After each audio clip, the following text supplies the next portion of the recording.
Sam Swope is an author of several children's books, as well as this particular book, I Am a Pencil. For a change of pace, he goes into a third-grade classroom in New York after being asked to run a 10-day writing workshop.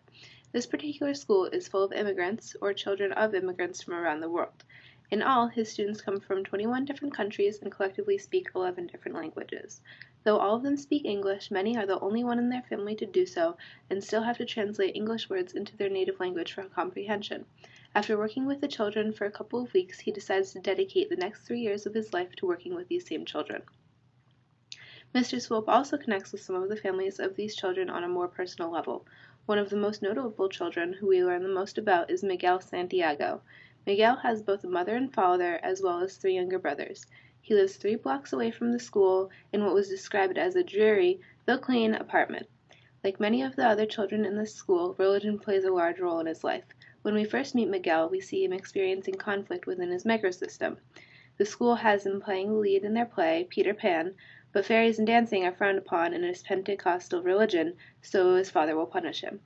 This conflict, an example of Bronfenbrenner's Mesa system, has caused Miguel to feel ashamed and sometimes feel that his religion is bad since it prevents him from taking part in activities generally expected of children his age. He starts to envy other religions that permit their children to do things like go trick-or-treating on Halloween.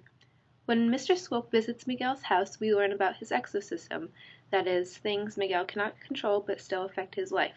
I believe that one aspect of his exosystem would include the way that his mother was raised, which therefore in turn affects how she raises him. His mother was born in Ecuador, and her mother left her father to live in New York, leaving Miguel's mother behind. Then, at age 7, she was taken to Queens, New York to live with a mother she does not remember, a stepfather she'd never met, and 6 siblings in a basement apartment. She did not have any academic support whatsoever, became pregnant, and dropped out of school. In response, she tries her hardest to help and encourage Miguel with his schoolwork. The most prominent part of Miguel's macrosystem is his Pentecostal religion. As previously stated, it prevents Miguel from dancing, doing certain assignments, and other things that his religion believes appeal to Satan. In the book, we witness a portion of Miguel's chronosystem. Eventually, he evolves into accepting the different parts of his religion that appeal to him, but will still allow him to partake in activities like dancing. In addition, Miguel shows signs of atypical development, as his mother stated that it takes him hours to do the simplest assignment, as he has a really hard time concentrating on one thing. Another student that Mr. Swope visits the home of is Mei Kai, who he describes as the happy Chinese girl.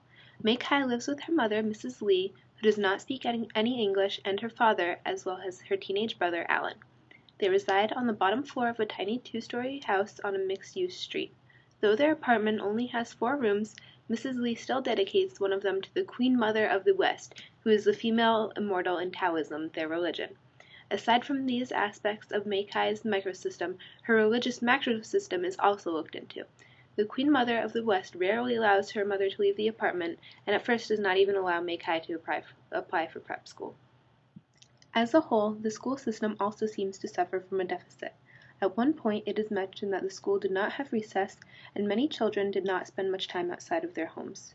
To be a teacher in the school would mean having to take extra care to be mindful of different religions and cultural beliefs, and to understand the hardships that these immigrant families are dealing with that may affect a child's work or learning ability.